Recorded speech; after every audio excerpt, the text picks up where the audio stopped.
Hello everyone, welcome back to the channel Code with Rajeshwari. Have you ever struggled with passing data across multiple views in SwiftUI? Manually passing objects through every initializer can be messy, but don't worry, there is a better way. In this video, we will explore environment object, a powerful property wrapper in SwiftUI that helps you manage shared data effectively. Let's dive in. First of all, let's talk about what is environment object. In SwiftUI, environment object allows us to inject a shared data model into the environment, making it accessible to any child view without explicitly passing it through initializers.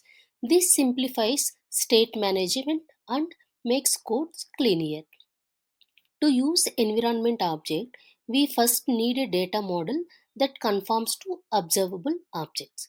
Let's create a simple program so that you will get a better understanding. Let's create a user setting class. So first we need to import SwiftUI class and create a class with user settings, and here I am taking observable object. Inside an observable object, I am just taking a published variable which is username. I am creating it with a variable username which is a string equals to guest. Let's create it here. So here published ensure that any view using this object will automatically update whenever the username changes. Next, we create an instance of user settings and try how we will be using environment object. Here I am going to create an instance of user settings and provide it to our SwiftUI application using environment object. So let's create it here. So here inside the content view, I'm just taking a state object where I'll be creating an instance of user settings class, and inside I have already taken a body of vstack with some image and text.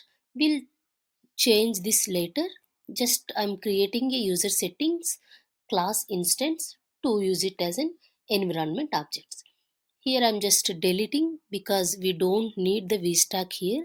I'm going to create another variable, and here as we need the state environment object as a global, so I'm creating it as a window group, and here inside a content view in the environment object as user settings dot environment object. Here not the environment, you need to have the environment object.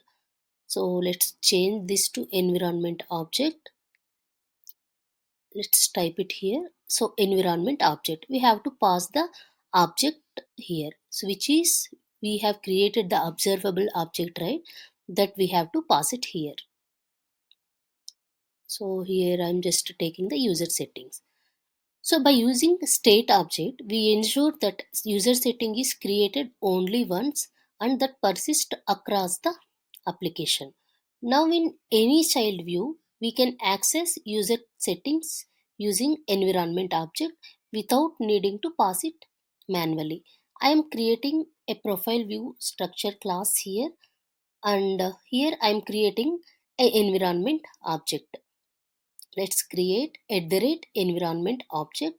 So this is the variable, we just have to use it as a property wrapper.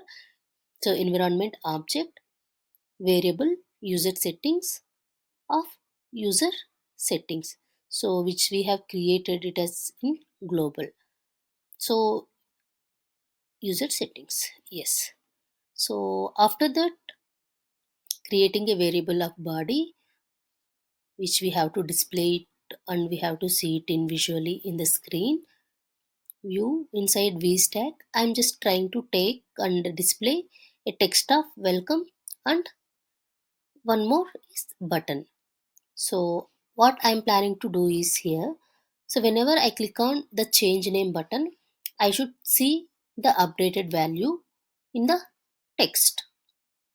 So trying to get the text value user settings, So which we have created there, user settings dot user name, because we have created the variable name as username. So once this is done, I'm creating a button here. So button object. So let's see what's the problem here. So we just have to not use equals to here, just use the colon. So the error will go away.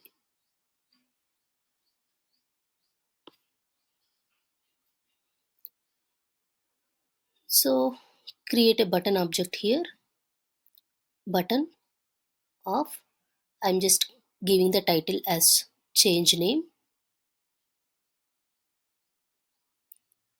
curly braces, and inside the curly button tab, I'm just trying to change the username variable value.